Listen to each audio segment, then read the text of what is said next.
I have the task of doing a presentation on African American heritage. It's a difficult subject to speak on because it's a difficult thing to define. So much of the African culture was lost in the transition from Africans to victims of institutionalized slavery to African Americans that it's hard to know what it really means to be African American.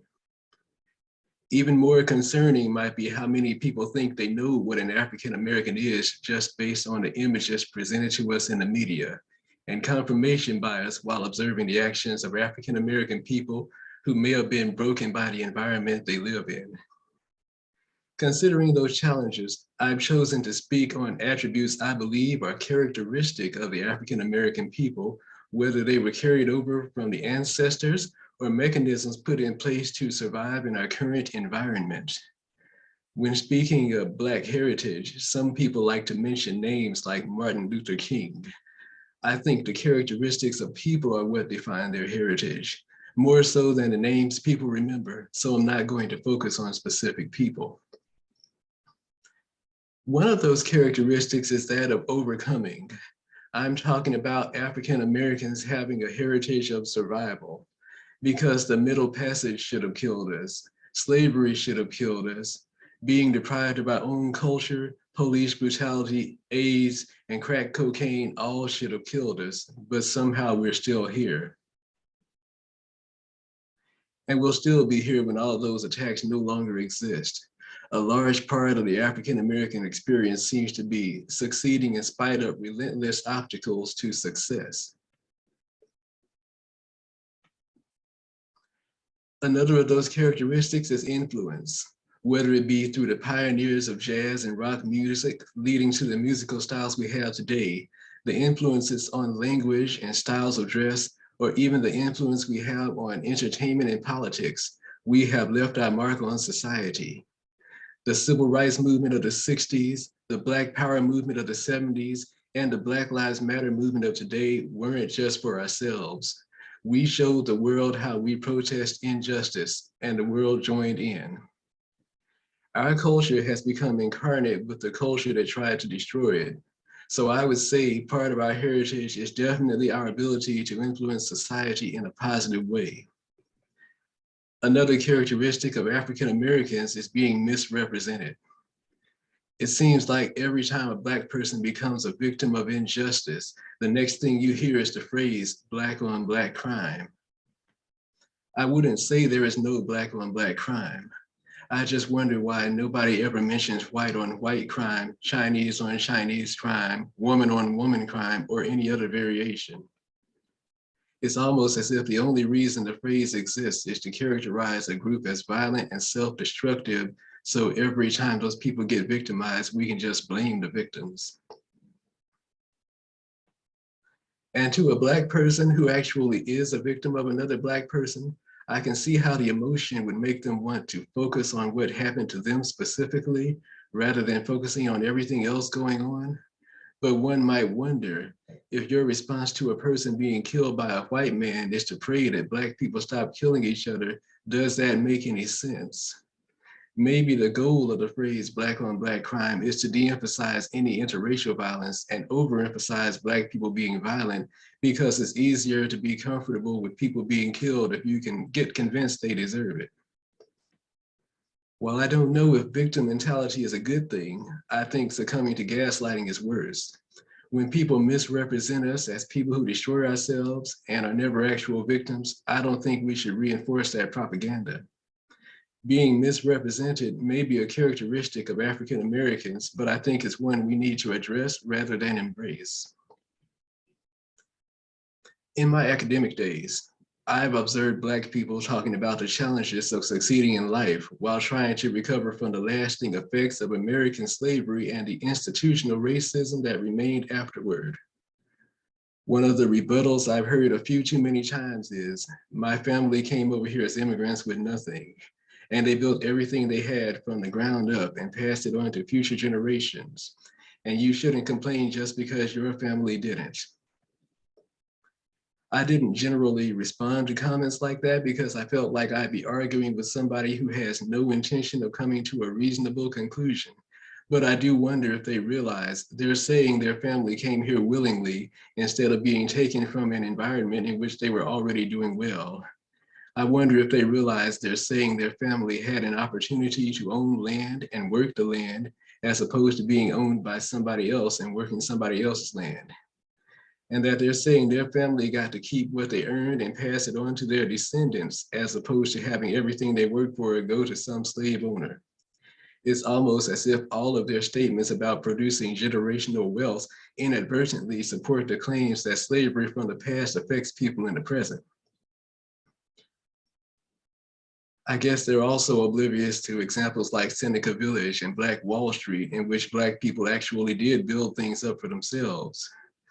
It seems all the examples we have of this happening in the United States ended with white people destroying everything that Black people built and going back to saying Black people never build anything up for themselves. Certainly, living with misrepresentation seems to be a part of the African American experience. Aside from the propaganda, I think a significant reason people perceive Black people incorrectly is because a lot of Black people are deprived of resources and education. So sometimes when things go wrong, people think they're seeing how Black people are, but they're really seeing how anybody would be if they're deprived of resources and education and raised by people who were deprived of resources and education. Until we deal with the inequalities that create these situations, one cannot make generalizations about African Americans based on the state of African American communities. All you can see is what this country does to African Americans.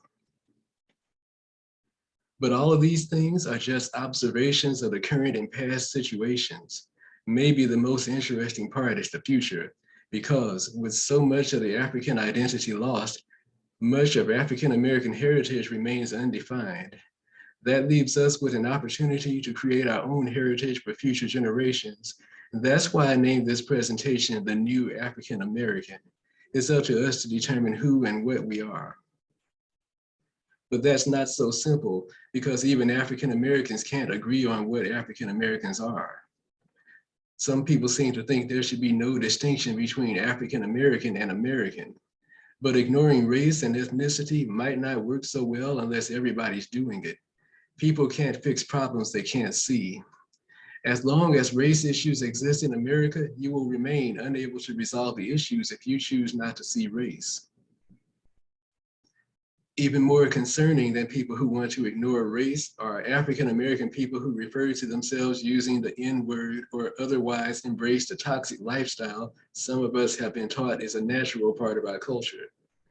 This is the kind of subject I mentioned a lot among Black people, and I wasn't sure how to discuss it in a video meant for everybody. I've seen a lot of this in the neighborhoods I grew up in, and the justification offered for it seems to be embracing the stereotypes and racial slurs projected upon us and owning them in some attempt to decrease the damage they could cause by viewing them as something we chose for ourselves rather than something imposed upon us.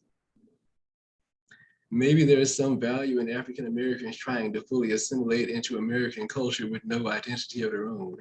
And maybe there's some value in attempting to turn a racial slur into something else. But I can't help but think Black people are the only ones who think either of these things are a good idea for themselves. And I would think if a group of people wants to embrace an idea, it shouldn't be one that was given to them by the people who tried to destroy them. It almost seems like it's easier to talk about what's wrong than what's right.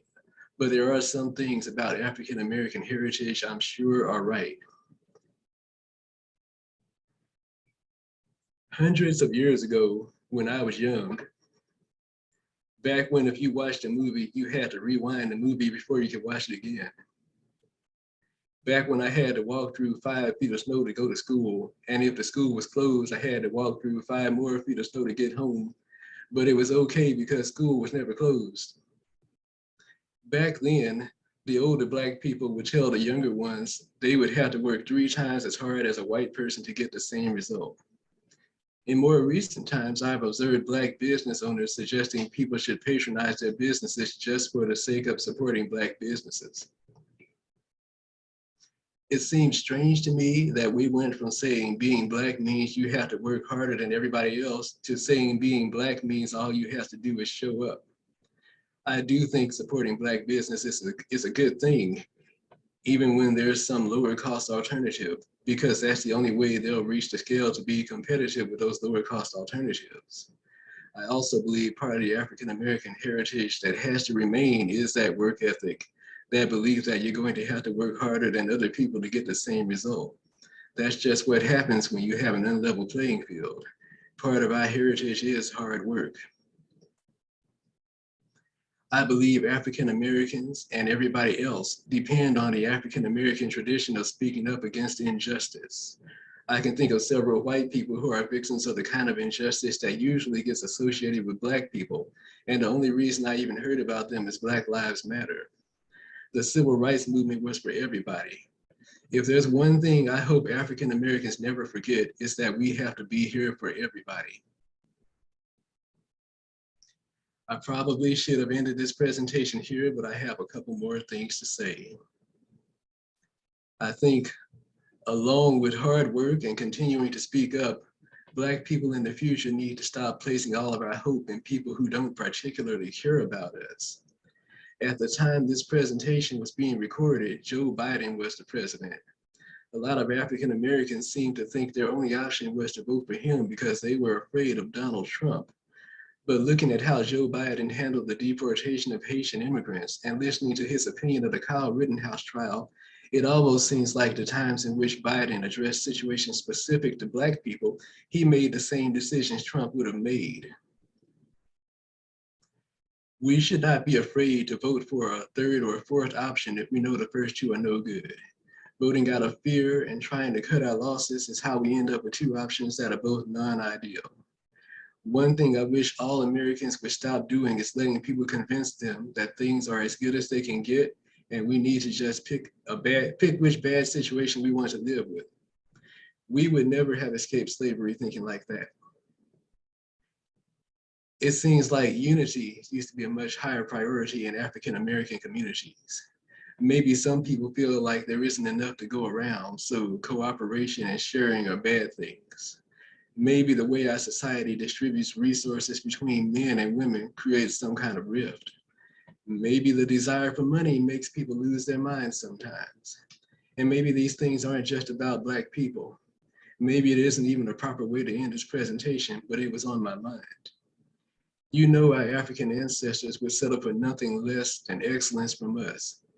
Maybe we could stop thinking so many things have to be a competition. There are a lot of other maybes, but they're all ultimately about being a unified people and proper citizens of the world. This concludes my presentation on African American heritage.